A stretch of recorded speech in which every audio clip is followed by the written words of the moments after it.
The forest had never sounded so quiet. Rava lay beneath the enormous branches of a fallen pine, staring through the gaps in the leaves at a sky that was slowly turning black. Rainwater ran down her face, mixing with the blood from the cut above her eyebrow. Every breath sent a sharp pain through her ribs. She tried to move her left leg. A cry escaped her throat. The thick trunk had pinned it against the cold earth. "Not like this," she whispered. Rava was an orc, taller and stronger than most humans, but strength meant little when a tree weighed hundreds of pounds. She had been traveling through the forest for 3 days after becoming separated from her clan during a violent storm. She had survived on berries, roots, and a little water from a stream. Now she had nothing.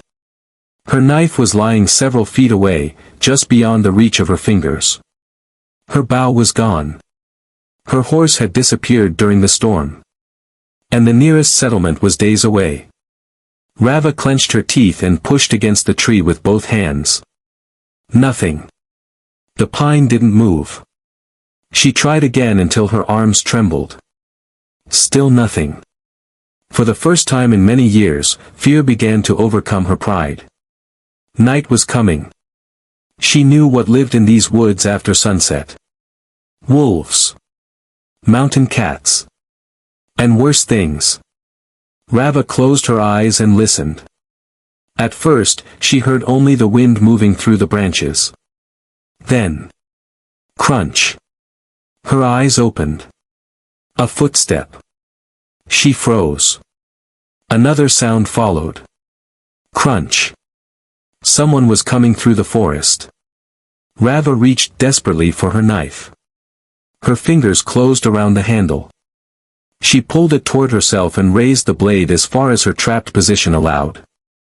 A horse appeared between the trees. On its back sat a lone Apache scout. He wore a weathered leather coat, carried a bow across his back, and watched the forest with the calm attention of someone who knew every hidden trail. His name was Nakoa. The horse stopped. Nakoa stared at Rava. Rava stared back. Neither spoke. Finally, Nakoa dismounted. "Don't come closer," Rava warned. Her voice was weak, but the threat was unmistakable. Nakoa raised both hands. "I won't hurt you. Humans always say that." He looked at the tree trapping her leg. Then he looked at her knife. "You're hurt. I noticed." Despite the situation, something almost like amusement crossed his face. "You're still dangerous." Rava tightened her grip on the knife. "I can be." Nakoa slowly walked around the fallen pine, examining the position of the trunk. He searched the ground and found several smaller branches wedged beneath it. "You've been here since the storm?" Rava didn't answer. Nakoa looked toward the darkening sky. "You won't survive the night trapped here." "I'll survive. Perhaps." He turned toward his horse. Rava's eyes widened. "Where are you going?" Nakoa stopped. For several seconds, he said nothing. Then he looked back at her. "To get you out." He gathered rope from his saddle and secured it around the thickest part of the fallen pine. After tying the other end to his horse, he carefully positioned the animal. "Hold on," he said. The horse pulled. The rope tightened. The pine shifted slightly. Rava cried out as the pressure on her leg changed. Again, she gasped. Nakoa nodded. The horse pulled harder. With a tremendous crack, the trunk rolled enough for Rava to drag her injured leg free. She collapsed onto the wet ground. Nakoa immediately moved toward her. Rava raised her knife. He stopped. "If I wanted you dead," he said quietly, "I would have kept riding." Those words silenced her. Nakoa gathered dry branches from beneath the trees and built a small fire while Rava watched suspiciously. When the flames finally rose, he handed her a flask of water. Rava stared at it. Then at him. She slowly accepted it. She drank. For the first time since becoming lost, she felt something she hadn't allowed herself to feel before. Hope. And she wondered why a stranger had chosen to stop when everyone else would have simply ridden past. Morning arrived beneath a gray sky. Rava woke beside the dying fire and immediately reached for her knife. For one frightening moment, she didn't remember where she was. Then she saw Nakoa sitting several feet away. He was crouched beside his horse, tightening a leather strap around the saddle. He had already gathered wood, checked the surrounding ground, and prepared a small portion of food. Rava slowly sat up. Pain shot through her injured leg. She winced. Nakoa glanced over. "You shouldn't walk yet." "I didn't ask." "I know." Rava frowned at him. Most humans she had encountered either feared orcs or treated them with suspicion. Nakoa seemed different. He didn't stare at her tusks or ask questions about her strength. He simply behaved as though helping an injured traveler was the most ordinary thing in the world. Rava looked toward the trees. "My people will be searching for me." "How far away?" "I don't know." "Which direction were you traveling?" Rava pointed north. Nakoa studied the forest. The storm erased most of the tracks.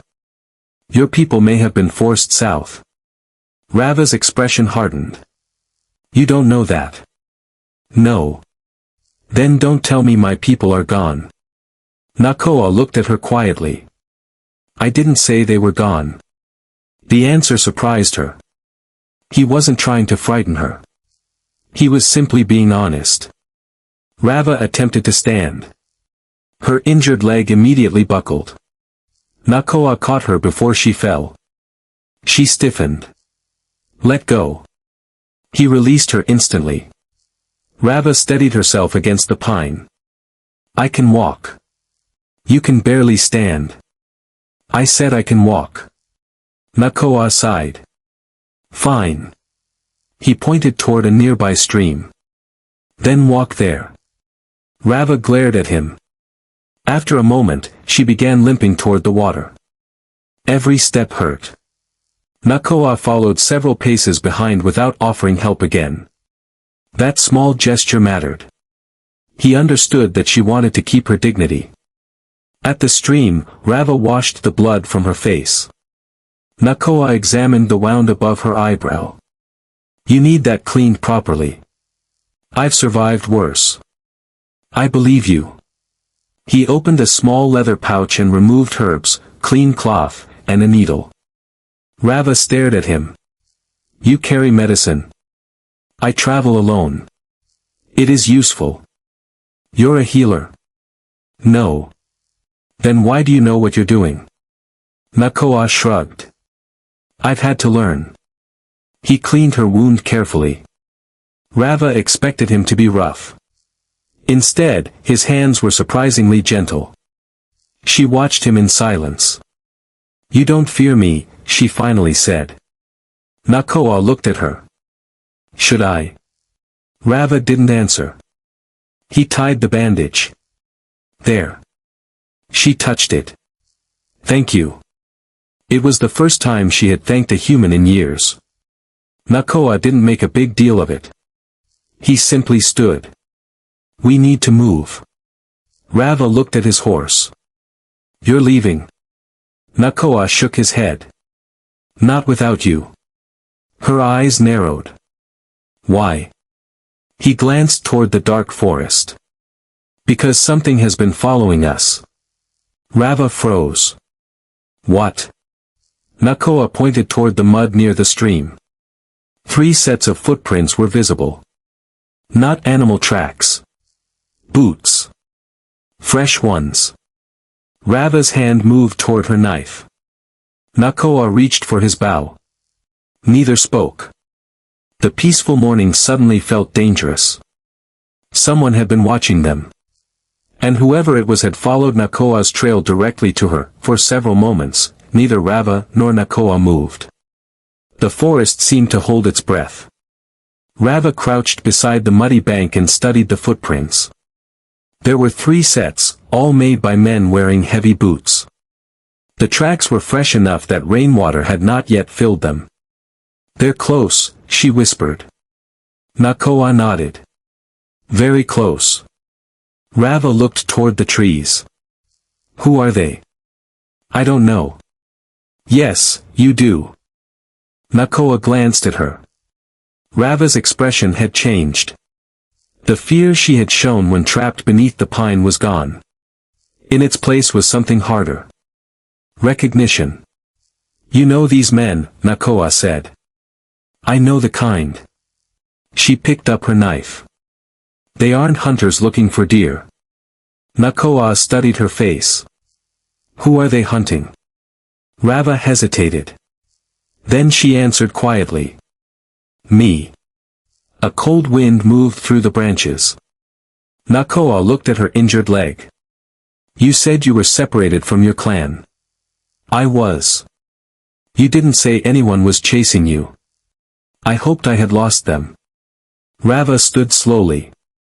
Her face tightened from the pain, but she refused to show weakness. "For months, a group of raiders has been searching for my people. They take supplies, steal horses, and capture anyone they find alone." "Why?" Rava looked away. "My clan possesses something they want." "What?" "A stone." Nakoa waited. Rava reached beneath the torn fabric around her neck and pulled out a small carved pendant. It was made of dark green stone, marked with an ancient orc symbol. "This belonged to my mother." Nakoa examined it without touching. "What does it mean?" "It's a clan token." "That doesn't explain why men would hunt you for it." Rava closed her hand around the stone. "Because it leads to a place they cannot find." Nakoa understood. "A hidden settlement." Rava nodded. "My people have lived there for generations. And these men want the location." "Yes." A branch snapped somewhere behind them. Both turned. Nakoa immediately raised his bow. Rava stepped beside him despite her injured leg. They waited. Nothing. Only the wind. Nakoa lowered the bow slightly. "We can't stay here." Rava agreed. They moved deeper into the forest. Nakoa walked ahead, carefully choosing places where their footprints would be difficult to follow. Rava followed behind, leaning on a sturdy branch she had found. After an hour, her strength began to disappear. Nakoa noticed. "We should rest." "No. You're bleeding again." Rava looked down. A dark stain had appeared around her bandage. "I can continue. You can also collapse." She glared at him. "You enjoy giving orders." "No." "Then what?" "I enjoy keeping people alive." Rava almost smiled. Almost. They stopped beneath a large rocky overhang. Nakoa gathered branches and prepared another small fire. Rava watched him. "You could have left me yesterday." "Yes." "You could leave me now." "Yes." "But you won't." Nakoa looked at her. "No." "Why?" He stared into the flames. "My father once told me that the strength of a person isn't measured by how many enemies they can defeat. It's measured by who they refuse to abandon." Rava was silent. Those words reached somewhere deep inside her. She had spent years believing survival meant depending on no one. Yet this stranger had found her trapped beneath a tree and never once asked for payment. Suddenly, Nakoa's expression changed. He looked beyond the fire. Quiet. Rava listened. At first, she heard nothing. Then came a distant sound. A horse. Then another. And another. 3 riders. The hunters had found their trail. Nakoa quickly extinguished the fire. Rava tightened her grip around her knife. Now what? Nakoa looked toward a narrow passage between the rocks. Now we disappear. They slipped into the darkness just as 3 riders entered the clearing. One of the men dismounted. He crouched beside the ashes of their fire. Then he smiled. "They're here." Rava held her breath. Nakoa's hand moved toward his bow. The hunt had begun. The three hunters spread through the forest, moving slowly and carefully. Rava and Nakoa remained hidden behind a wall of rocks, barely breathing. One hunter approached the extinguished fire and touched the cold ashes. "They couldn't have gone far," he whispered. Rava recognized the voice. Her eyes narrowed. "That is Koran," she whispered. "Their leader." Nakoa looked at her. "Dangerous?" Rava nodded. "He killed 2 of my clan brothers." Nakoa's expression hardened. The hunters separated. One moved toward the stream. Another climbed the ridge. Koran remained near the fire. Rava slowly reached for her knife. Nakoa caught her wrist. She looked at him angrily. He shook his head. "Not yet." Rava reluctantly lowered her hand. They waited. Minutes passed. Then the hunter on the ridge shouted. "They went this way." Koran immediately turned. Nakoa whispered, "They're following the wrong trail." Rava understood. Earlier, Nakoa had deliberately dragged a branch through the mud to create false tracks. The hunters followed them. But one of the men suddenly stopped. "Wait." He looked back. His eyes narrowed. "The tracks are too clean." Koran cursed. "Spread out." Rava knew they were running out of time. "We have to move." Nakoa nodded. They slipped deeper into the rocks. But Rava's injured leg suddenly gave way. She fell against the stone. Nakoa caught her before she made a sound. His eyes met hers. "Can you fight?" Rava slowly stood. "Yes. Even with that leg. I've fought with worse." A smile briefly crossed his face. "Good." They moved through a narrow passage until they reached a steep slope overlooking the forest. Below them, the hunters were searching. Nakoa examined the terrain. "There are too many." Rava looked at the 3 men. "Then we make them think there are more of us." Before Nakoa could respond, she picked up a stone and threw it into the trees. The hunters spun around. "Over there." One rushed toward the sound. Nakoa fired an arrow. It struck the ground beside the man's feet. The hunter stumbled backward. "Someone's shooting." Another arrow flew from a different direction. The hunters became confused. Rava had begun throwing stones from the opposite side, making it appear that they were surrounded. 3 attackers, one hunter shouted. Koran wasn't fooled. "It's the orc." He pointed toward the rocks. "Kill her." The hunters charged. Nakoa stepped forward. Rava stood beside him. The first hunter reached them. Nakoa blocked his blade with his bow, then struck him hard enough to send him crashing against the rocks. A second attacker came from the side. Rava caught his arm. Despite her injured leg, she used her immense strength to throw him onto the ground. The third raised his weapon toward Nakoa. Rava saw it first. She lunged. The blade struck her shoulder instead. "Rava!" She gritted her teeth and pushed the attacker away. Nakoa's face changed. He fired. The arrow struck the man's weapon, knocking it from his hand. The hunter fled. Koran remained. He stared at Rava. "You have no idea what your people are protecting." Rava stepped forward. "Neither do you." Koran smiled. "You will tell me." He charged. Rava raised her knife. Their weapons collided. She was powerful, but her injured leg made every movement painful. Koran knocked her backward. She fell. He raised his sword. Nakoa moved between them. The blade struck his side. He staggered. "Nakoa!" Rava's voice echoed through the forest. Something inside her snapped.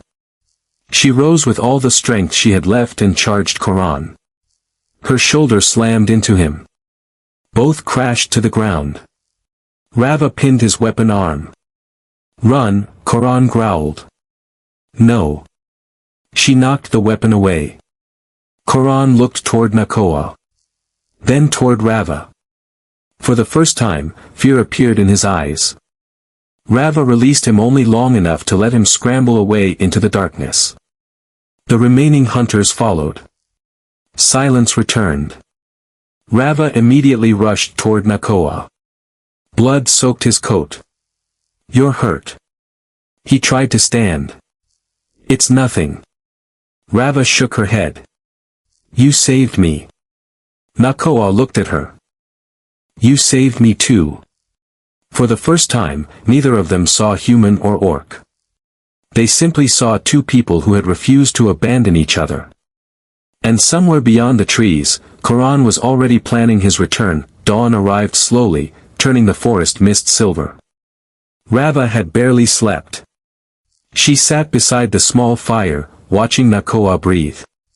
The wound in his side had stopped bleeding, but every time he moved, pain crossed his face.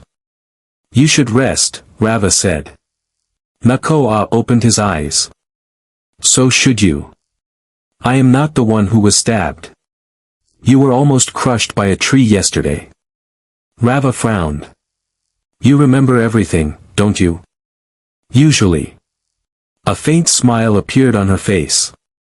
It disappeared when she looked toward the eastern ridge. "We need to leave." Nakoa pushed himself upright.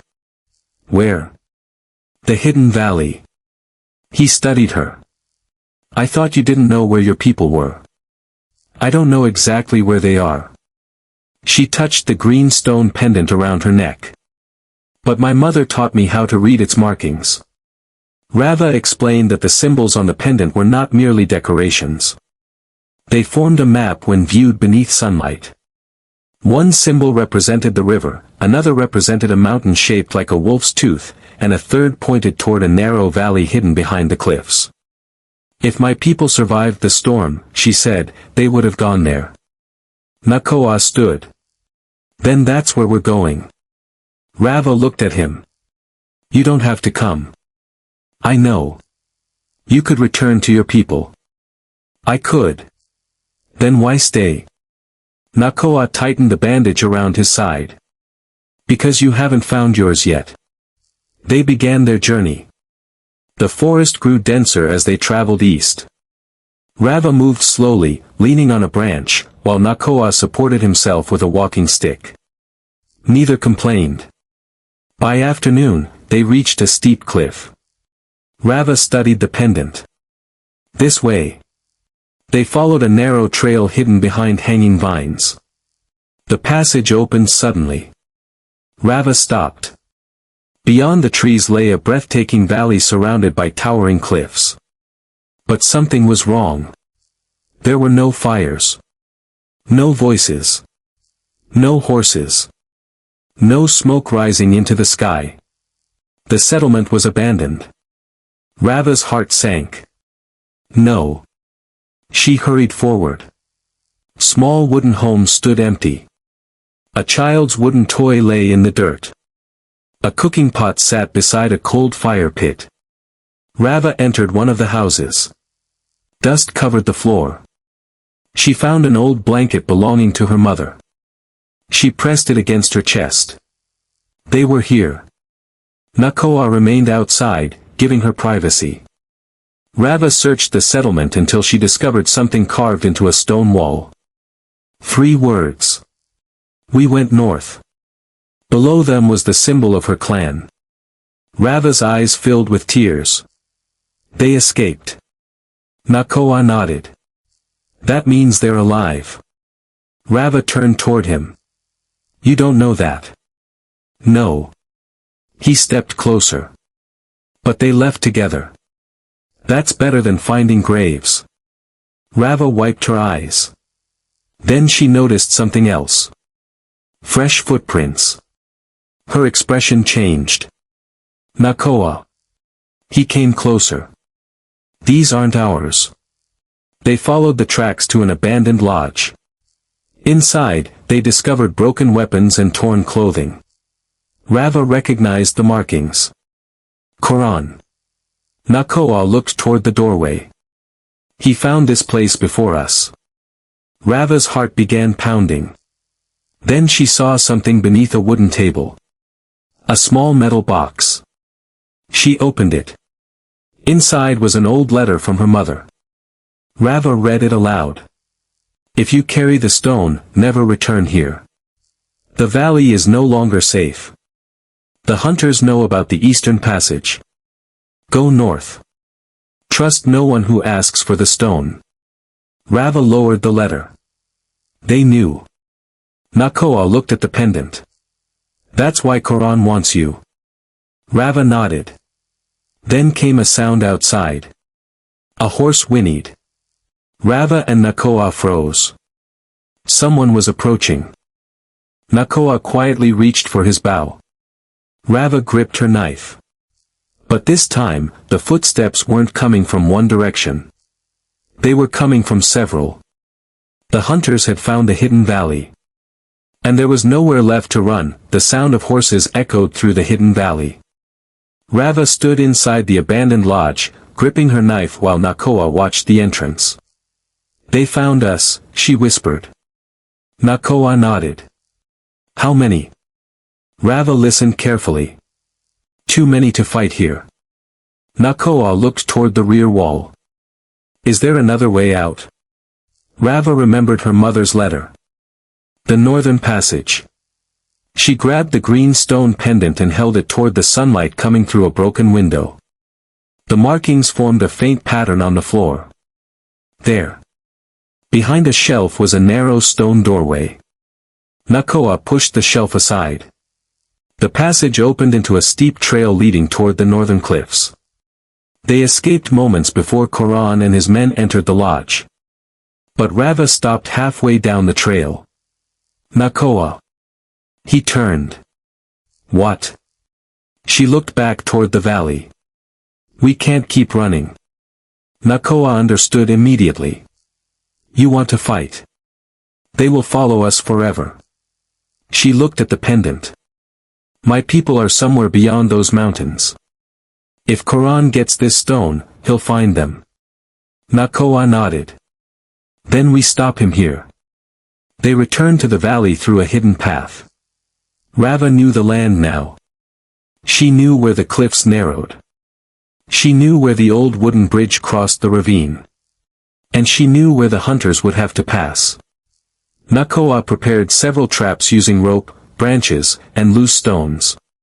Rava gathered weapons from the abandoned settlement. When Koran's men entered the valley, they expected 2 wounded fugitives. Instead, they found silence. Then the first trap snapped. A hunter fell into a concealed pit. Another was knocked from his horse by a swinging rope. Nakoa fired arrows from the cliffs while Rava moved through the trees. One by one, the hunters became confused. Koran shouted. Find them. Rava stepped from behind the trees. You've been looking for me. Koran turned. His eyes widened. Give me the stone. Rava held the pendant tightly. No. You'll never reach your people without it. Rava smiled. I don't need it anymore. She threw the pendant onto the ground. Koran rushed toward it. But Nakoa pulled the rope. A wooden beam crashed down between Koran and the pendant. Koran roared with fury. He charged Rava. She met him head-on. Their weapons clashed. Koran was stronger than she expected. He knocked her backward. She fell against a tree. Nakoa raised his bow. Rava. She shook her head. Don't. She wanted to finish this herself. Koran attacked again. Rava stepped aside and used his momentum against him. He stumbled. She struck his wrist. His sword fell. Then she placed her knife against his throat. You hunted my family, she whispered. Coran stared at her. You're an orc. You should have been afraid. Rava shook her head. I was. She lowered her knife. But I learned something. Coran frowned. What? Rava looked toward Nakoa. I don't have to face fear alone. Coran was captured, and the remaining hunters surrendered. Weeks later, Rava finally found her clan. They had escaped north and built a temporary camp beyond the mountains. When they saw her walking toward them, her mother ran forward. Rava fell into her arms. For the first time in years, she cried without shame. Nakoa stood several steps away, preparing to leave. Rava noticed. You're leaving? He nodded. My people need me. Rava looked at her clan. Then at the forest behind her. Then back at Nakoa. Will you visit? Nakoa smiled. If you want me to. I do. Months passed. The abandoned valley became a new home for both peoples. The forest that had once trapped Rava became the place where she built her future. A small cabin stood beside the stream. 2 horses grazed nearby. And every evening, Rava and Nakoa sat beside the fire, remembering the day they first met. She had once believed the forest was her prison. Now she understood the truth. It had been the place where her old life ended. And where a new one began. Whenever someone asked how an orc and an Apache had become allies, Rava would smile and tell them. He found me when I was alone. Then she would look toward Nakoa. And he never let me be alone again.